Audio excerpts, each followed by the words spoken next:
Ain't that about a His name is Dwight Jackson, and he had to change his name to something Lebowski. Jabrowski. How did he even come up with that name? You know what? That's a damn shame.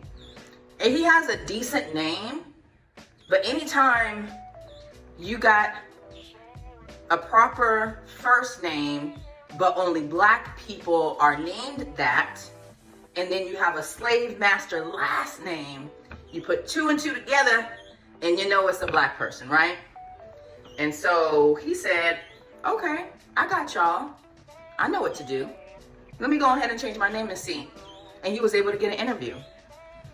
And as I'm thinking about this and how I wanted to frame this video, I thought to myself, well, damn, is that why I haven't been able to secure a job or at least an interview? Like, if you guys knew how many applications I have put in, you would be like, you haven't found a job yet? Yeah, and I'm talking about from program analyst all the way down to fucking Pizza Hut delivery driver.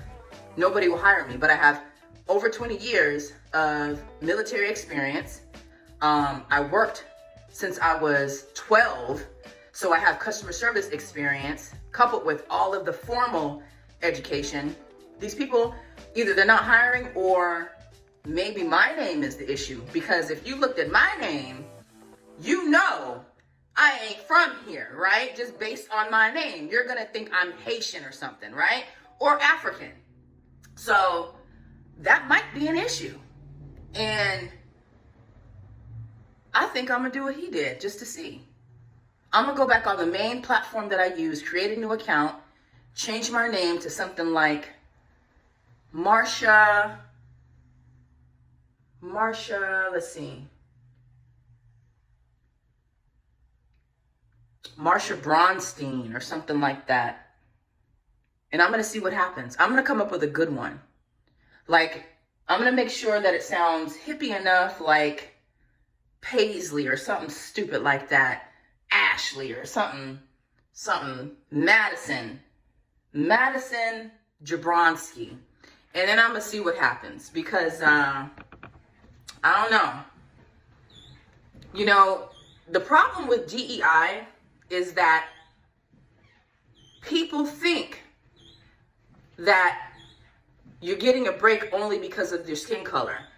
Most people don't realize that if it weren't for DEI and affirmative action, people that are actually qualified wouldn't get a chance.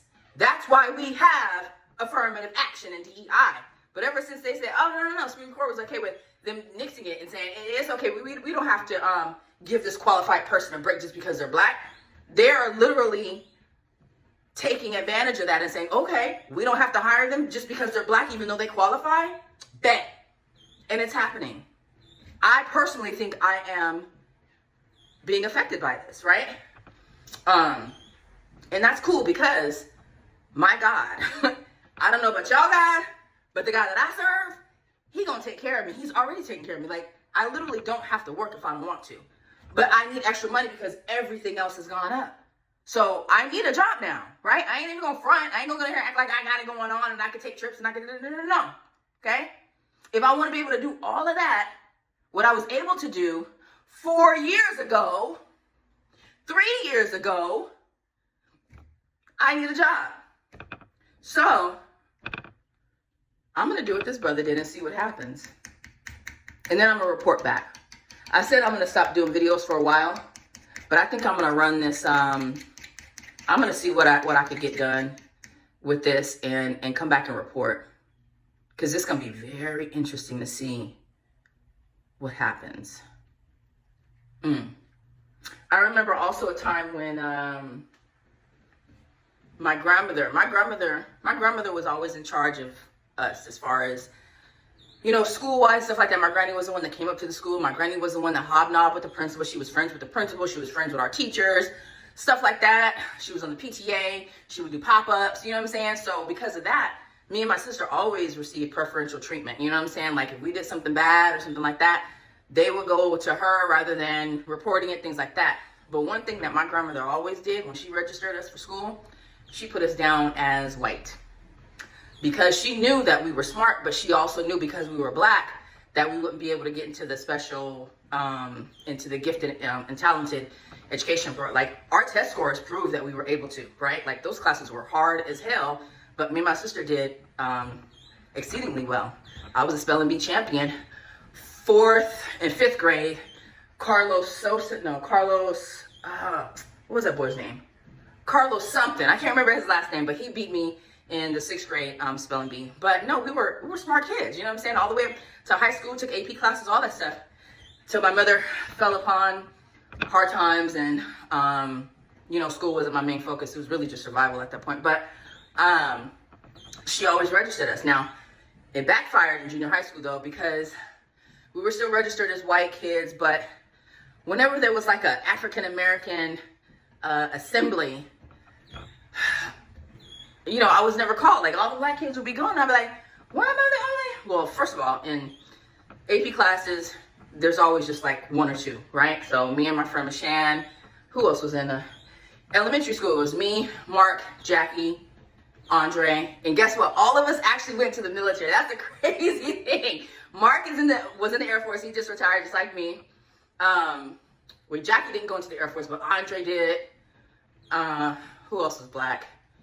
Another chick that we went to school with, she was Mexican, but she was like a black Mexican. Like, she went to the Navy. But yeah, all of us went to the military for the most part. Interesting. But, and then my friend, and then in junior high school, me and Shan were the only black kids in all of our advanced classes. Who else was black? Oh, Sherry was in our class. So it was like three black girls in all of those classes in 7th, 8th, 9th grade. That's it in advanced classes, right? So anyways, sorry about that. When they would have assemblies for just the black kids, because they had a special guest coming. Like one time we had, was it Shirley Chisholm? I think Shirley Chisholm came or something like that. But yeah, they would call everybody to the thing, and I wouldn't be on the list. So I'm like, teacher, excuse me, I'm black, why I can't go? She was like, yeah, you are black. I don't know why you ain't there. Go ahead and go. So I ended up asking somebody at the front office, or maybe I talked to my grandmother about it, and she was like, oh yeah, baby, that's because I put you down as white. And I'm like, what? She was like, yeah. She goes, they wouldn't give you guys a fair chance if you were black, even though you're smart and your scores show that you're smart and that you belong in classes. Because you're black, they're not going to put you in classes. And I said, damn. So that's when I found out that all that time we had always been registered as white kids so that we can have the same opportunity. So, you know, whether DEI didn't earn it, affirmative action completely goes away or not, I'm not worried about it. God's got me, and he's going to place me where I'm supposed to be, when I'm supposed to be there. But if I do that experiment, y'all, I'm going to come back and report. And I think I am. But anyways, Jabrowski, bruh, Dwight, get your coins, boo. Get your mother coins.